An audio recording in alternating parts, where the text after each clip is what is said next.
We are very excited to announce that we have been recording the first episode of our new podcast, The Great Careers Program. We wanted to tell you a bit about it first so that we could avoid launching our first episode as a complete airball that absolutely no one notices. Marion, I'm going to start with some easy questions for you. What is the Great Careers Program?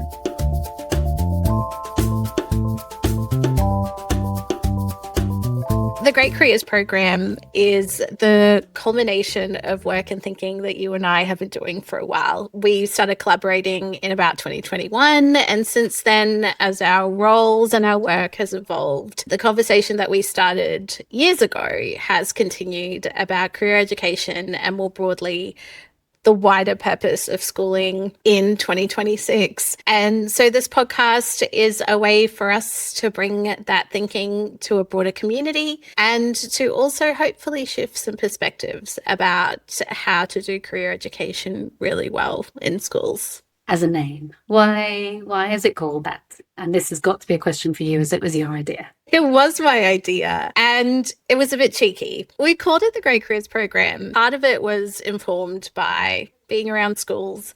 Often when you talk to schools, and look, I worked in a school and probably said the exact same thing. A lot of schools will tell you they've got a really great careers program. But often it is this thing that is a bolt-on. It is a box that is ticked. It's run by one person who's really overloaded and doing a lot of hard work. I'm co-founder of what I consider a great careers program. So I'd love to be able to say that a great careers program exists. But the point is, we know that any program is as good as the context and the conditions surrounding success. So I'm all in. There is no the Great Careers Program that you buy, you can build it. We know that while a program or a set of modules or activities or interventions is really, really valuable, career education is much more than that. Programs, modules hit at one leverage point that often sits on the surface of a really, really big and complex problem. The Great Careers Program isn't something that you buy off the shelf and implement. There's a combination of things that are done consistently and well. Like Sir John Holman from the UK said many, many years ago, there's no silver bullet. There's no single intervention that's going to make all of the difference. It is about a range of things that work towards a coherent whole and purpose that are done consistently and that are done really well. Who should listen to this podcast? I think historically career education has been really boundaried in schools. The job of careers often falls to one or two people. They're the careers lead or the vet lead, and it becomes their job, right, to lead the work across the school. But truthfully, I think we all contribute. Everything we do in schooling contributes to the career readiness and the career development of a person, whether we're consciously aware of it or not. So I think if you work with young people and you are one of those people in schools whose, formal responsibility it is to lead careers in vet, yes, you should absolutely listen. But I think beyond that, if you work with young people and have anything to do with schooling and futures, you should absolutely listen. If you're a teacher, you're a middle leader, you're a senior leader, a system level leader, then welcome. You are part of our intended audience. I'm so excited to be doing this with you after all the long, passionate conversations we've had about the work and the challenges in the work. But yeah, why are we doing it? Why us? Yeah, it's so funny. I actually remember being in the car with you and saying, oh my goodness, we should do a podcast. That was years ago. I think both of us really, really see the importance of this work, but both of us come at it from completely different perspectives and lenses. We both have real experiences of living and working in complex systems. And while I'm not a career development practitioner, my perspective is the one of being the classroom teacher and the school or system level leader. And I think that it's a really, really important part of the lens. And so I think together, what we're trying to do is start a new conversation about career education and how it interacts with schooling. I completely remember that car journey, but the thing that sticks out most in my mind is how cool the aircon was on your Tesla. Do you remember when I accidentally locked us both out of it? I think I'd just gotten it and I did not know how it worked. I just remember thinking, God, I really wish I wasn't driving Liv Penny around in my brand new car that I don't even know how to work. From my perspective, there's so many people in this space that get it and see the challenges and attack it from different angles. And I think the way our work has evolved, it's the perfect kind of place to come together to have those two different perspectives. But as a field, we're really bad at communicating that evidence and going, hold on, this is really broken. And if we fixed it, it has massive benefits to the economy, to students, to young people, to the workforce. It's like there is so much leverage here by doing this work better. That's like, doing a podcast with you is going to be one way that we can actually get the evidence out, make it more practical for people, and just be louder. I think the whole field needs to be louder in this space about how to do it properly and get best practice.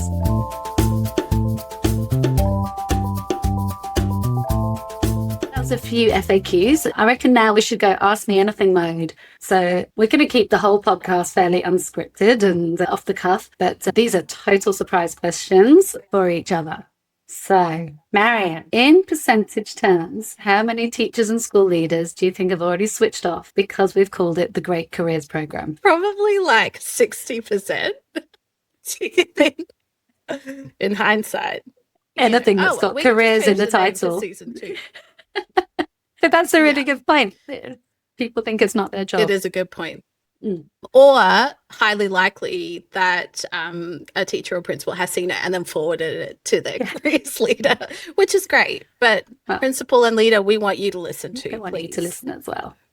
Okay, a tougher one. What is a great career? To me, a great career is one that you feel like you are in control of building. And it's one that I think fulfills the aspirations and the desires you have for your life at the level that you want them. I think there is a whole sort of social system as well that we often work within that kind of have all these unset expectations about what a great career is. But I, for one, will always advocate for anyone doing whatever they want to do if it gives them the life that they want. What do you think is a great career? It's just very aligned. I think it changes over time. I think it's highly personal. And I think one that you're active in, one that you're going, actually, does this serve me right now for whatever needs it is? If it's, at a certain point in time, I want to work less, or it's not about momentum, but actually, no, whatever is right for you at the time, but having that capability to be active in it and to have that feeling of agency over it.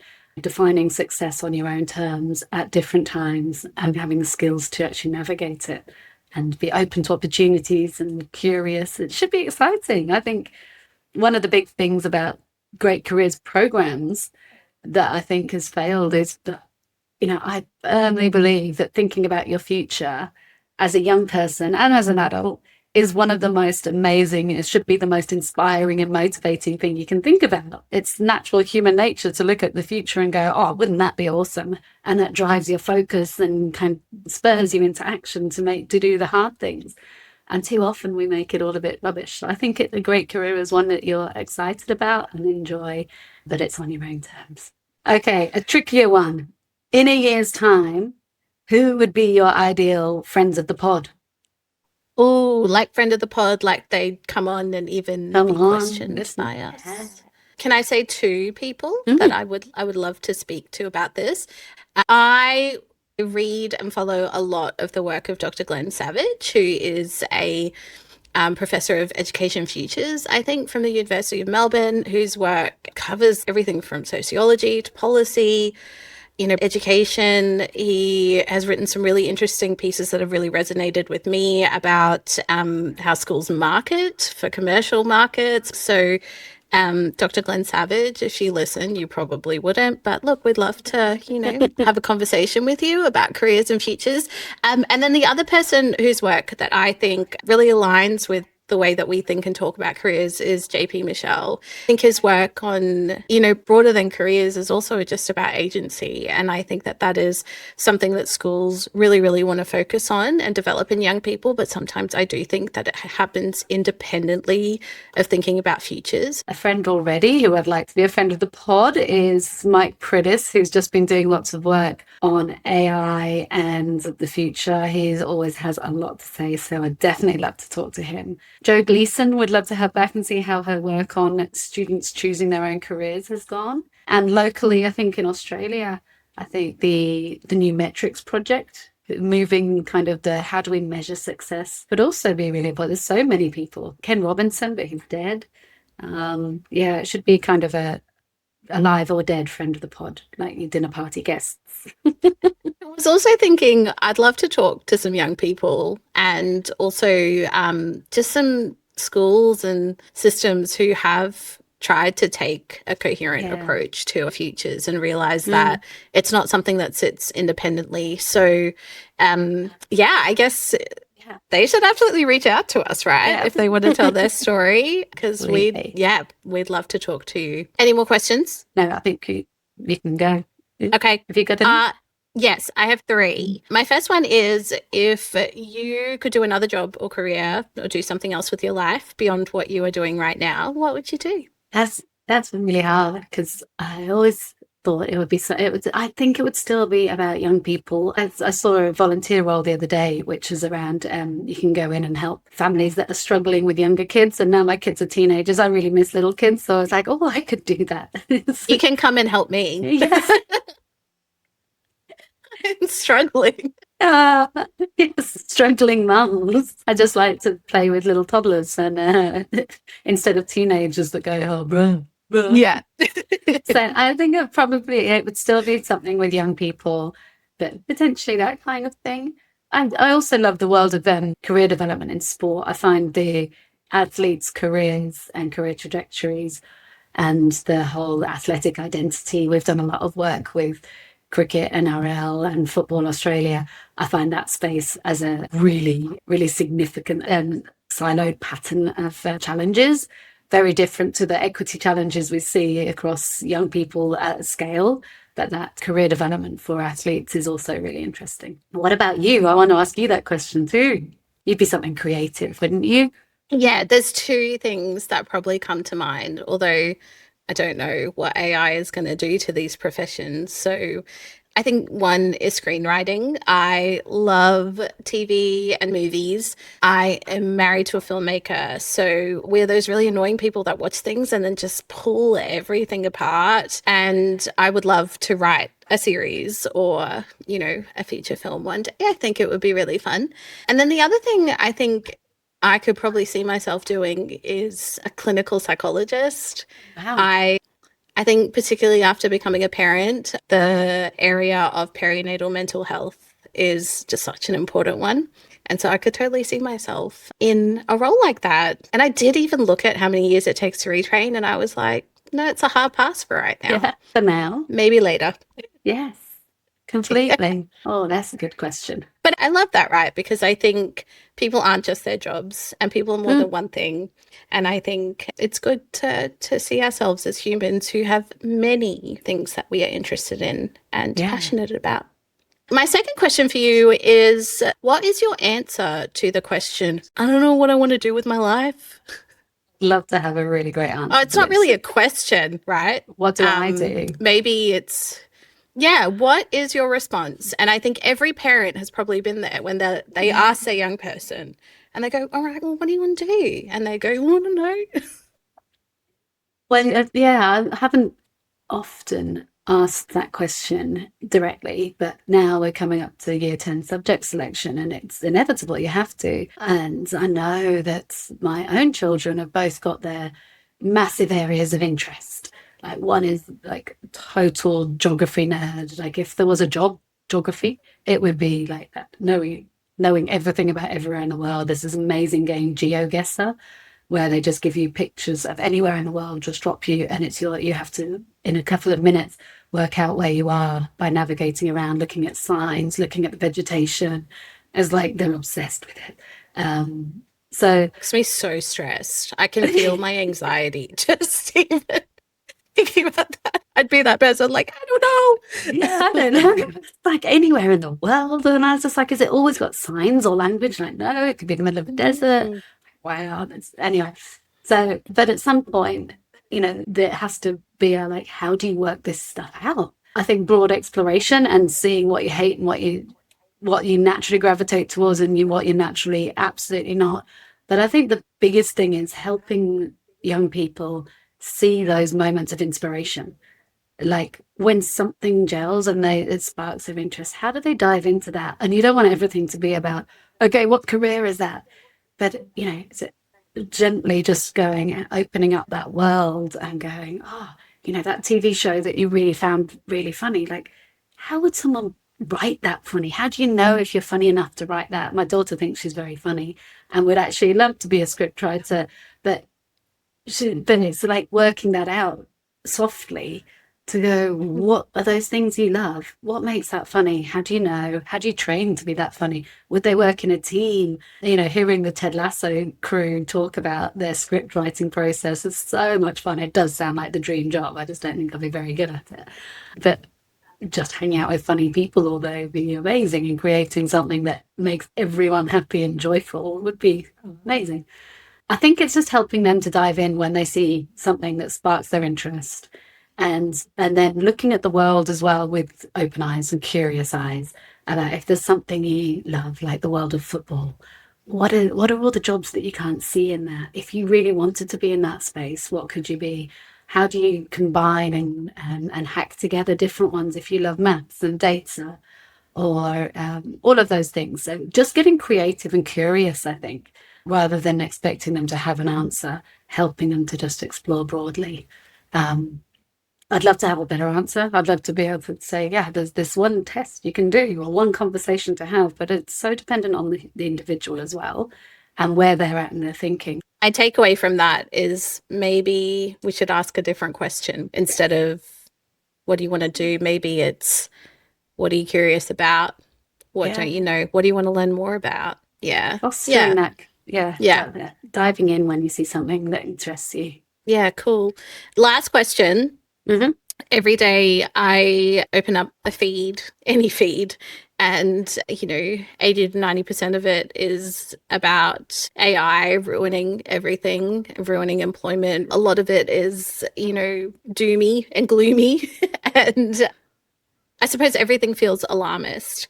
And so when you look at the landscape of the impact that this technology is having on jobs and the signals that you're picking up on, what are you hopeful about? What gives you optimism? The one core thread that comes through, maybe slightly quieter than everything else and all the alarmist things, is the humanness. That those absolute essential skills will be more valued than ever. I don't question for a second that jobs will go to those who use AI more than be replaced by AI. AI literacy and data literacy is mandatory, I think, as we go forward. That creates an equity issue. But I'm very hopeful that there is a dawn of human value, really valuing what's truly human. And I think we've all got a role to play in making sure we celebrate the real human skills. I think it means that there's jobs that will be more exciting, less mundane. We can do more as humans in terms of innovation, but it has to be in the right way. Yeah, it is doom and gloomy and it's really scary. So I think more than ever, we have to give students and young people a reason and be able to face that doom and gloom, not try and bury it and go, hey, you just pick a job and life will work out. But go, no, this is complex, uncertain times. You need to engage now and be able to deal with that and absolutely engage with that uncertainty. And because that's what you're going to be living in. But let them be excited about it as well. It's good.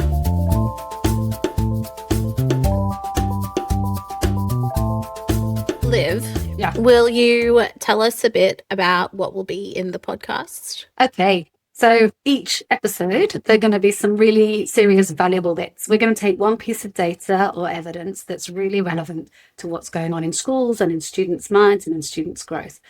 We're going to zoom into what that means for young people and their future, and then zoom out to what that school and system level context is like. How are schools addressing it? What are the challenges to leveraging this opportunity?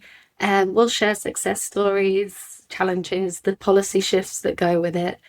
And most importantly, we'll always share one thing you can do about it tomorrow, either as an educator or careers advisor in school, or from your perspective as that, the leader or someone who is looking at the structure and overall context. And as well as the serious, valuable bits, we've got a million ideas of the fun bits we can do as well. It's really important, I think, as we talk about all the doom and gloom and, complex systems and the pressures on schools, we're talking about the future. We're talking about students' futures. It should be exciting. It should be motivating. And they should be optimistic about the future. And that makes them more ambitious about finding a place for themselves in the world. So we really want some fun stuff each episode. Things like, I didn't know that was a thing.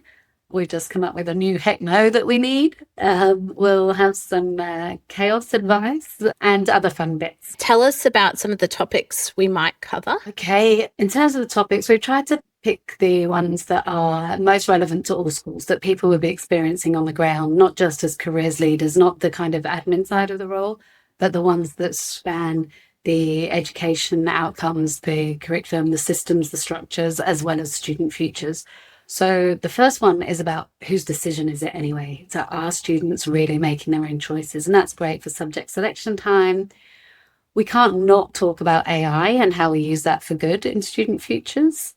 We'll also have to hold a whole separate one on what's happening to entry-level jobs. There's a lot of data around and myths about what's happening. So we'll try and dig into the truth about what's that and what we can do about it.